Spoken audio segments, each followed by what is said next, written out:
श्री राम दोस्तों, कैसे हैं आप सब लोग। मेरा नाम हर्ष रस्तोगी है और ये मेरा यूट्यूब चैनल है रस्तोगी बोर्ड क्लासेस।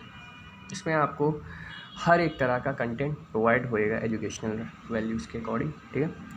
तो चलिए आज मशीन लर्निंग की बात की जाए। मशीन लर्निंग मतलब क्या कि किसी भी डेटा सेट को ट्रेंड करना in order to work as whatever we like is known as machine learning. मतलब ये कहने का है कि अगर कोई मशीन को हम ट्रेंड करें कि वो हमारे अकॉर्डिंग काम करे तो वो मशीन लर्निंग कहलाता है, ठीक है। यानी एक तरह का सिस्टम बनाना, ठीक है। जैसे कि हम ये कह सकते हैं वॉशिंग मशीन क्या है, मशीन लर्निंग की जो टेक्निक है। पहले लोग क्या करते थे कि हाथों से कपड़े धोते थे, लेकिन अब आजकल क्या है, वॉशिंग मशीन का यूज़ कर ले रहे हैं। क्यों? क्योंकि जो है दोनों का ही काम तो सेम है कि कपड़े धोना, ठीक है। बस यही है कि ह्यूमन एफर्ट कम हो रहा है इसमें, ठीक। ह्यूमंस को जो है थोड़ी सी राहत मिल रही है, लेकिन मशीन के ऊपर यहाँ पर काम किया जा रहा है। मशीन को वो चीज़ सिखाई गई है कि ऐसे ऐसे किया जाए तो सारे कपड़े धुल जाएंगे, तो वो मशीन लर्निंग टेक्निक है, ठीक है। अब मशीन को लर्न कराना भी आसान चीज़ थोड़ी ना है। मशीन को लर्न कराने के लिए आपको काफ़ी सारी प्रैक्टिस करनी पड़ सकती है।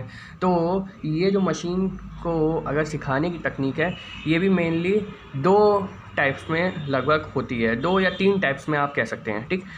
पहली होती है सुपरवाइज्ड लर्निंग, ठीक है। सुपरवाइज्ड लर्निंग मतलब क्या होता है कि सारा की सारा डेटा सेट आपके पास प्रेजेंट है, ठीक है, और बस उसको जो है क्या कहते हैं, आपको किसी मशीन को लर्न करवाना है।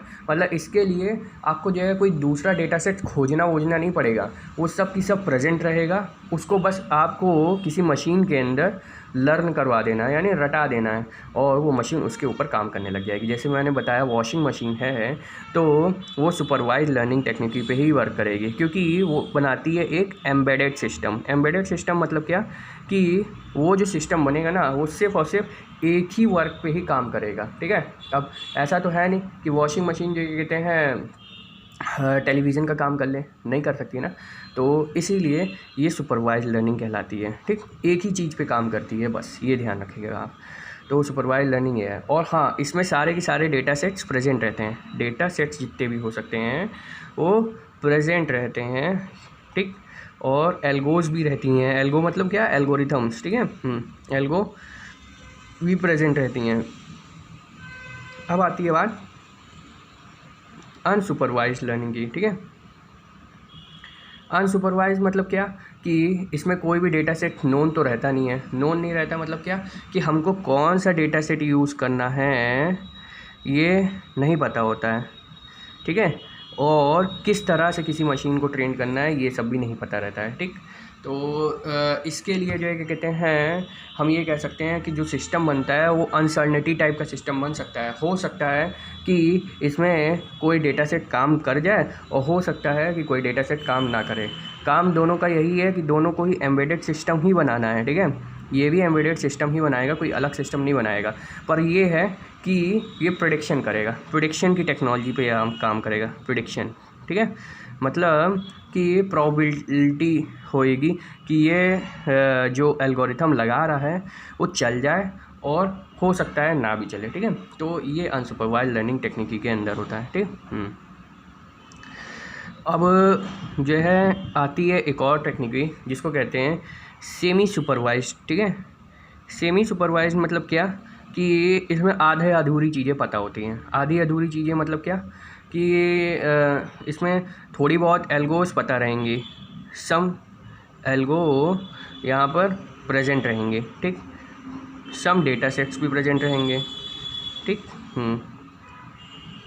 और अब क्या है कि इस डेटा सेट की मदद से पूरा की पूरा डेटा सेट एक्सट्रैक्ट करें, मतलब रॉ डेटा एक्सट्रैक्ट करें, ठीक है। और उन लोगों के ज़रिए हमको मशीन को ट्रेन करना है, ठीक है।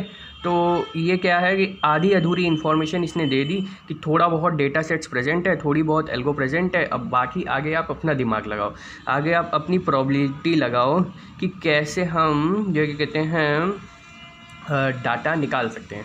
तो ये इस तरह की जो टेक्निक होती है वो सेमी सुपरवाइज्ड लर्निंग टेक्निक होती है, ठीक है। अब एक और टेक्निक आती है, वो बहुत इंपॉर्टेंट टेक्निक है। उससे रिलेटेड आपके बहुत बड़े बड़े क्वेश्चंस भी बन सकते हैं, जिसको कहते हैं रेनफोर्समेंट लर्निंग, ठीक है। ये जो लर्निंग टेक्निक है ये लर्न करता है फ्रॉम इन्वायरमेंट को लर्न करता है या इन्वायरमेंट से लर्न करता है और उसके बाद जा कर के करेक्ट आउटपुट देता है, ठीक है। ये जो है क्या कहते हैं, क्या करता है कि जो भी जो है चीज़ जो है इन्वायरमेंट की नीड के अकॉर्डिंग होती है, उस नीड के अकॉर्डिंग जो है मशीन्स तैयार करता है।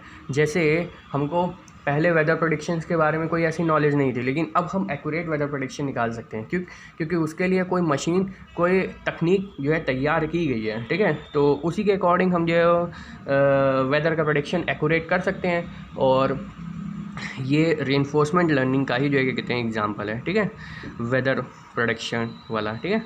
और भी बहुत सारी हैं, जैसे कि जो है क्या कहते हैं, हम देख सकते हैं कि आजकल मोबाइल है, ठीक है। मोबाइल जो है क्या कहते हैं सारी की सारी जो है टेक्नोलॉजीज़ को अपने हाथ में ले रहा है। पहले हम लोग जो है क्या कहते हैं कैलकुलेटर के लिए अलग जो है इंस्ट्रूमेंट का यूज़ करते थे, और वॉच मतलब क्या टाइम देखने के लिए अलग इंस्ट्रूमेंट का यूज़ करते थे। लेकिन अब आजकल क्या है, इस मोबाइल ने ये देखा कि सब चीज़ों के लिए अलग अलग हो रहा है कि उन्हें ये सारी चीज़ एक ही जो है चीज़ सिस्टम में डाल दी जाए, हैं, एक ही सिस्टम में एम्बेडेड कर दी जाए। तो ये सब जो है टेक्निक है, ये रेनफोर्समेंट टेक्निक है। यहाँ पर पहले तो इन्वायरमेंट से लर्न किया जाता है, लर्न फ्रॉम इन्वायरमेंट, और उसके बाद जो है क्या कहते हैं क्रिटिकल से क्रिटिकल सिचुएशंस में डाला जाता है चीज़ों को, ठीक है। क्रिटिकल से क्रिटिकल सिचुएशंस में डालने के बाद जो डेटा सेट तैयार होता है वो बेस्ट डेटा सेट तैयार होता है। तो ये होती है रेनफोर्समेंट लर्निंग। Thank you.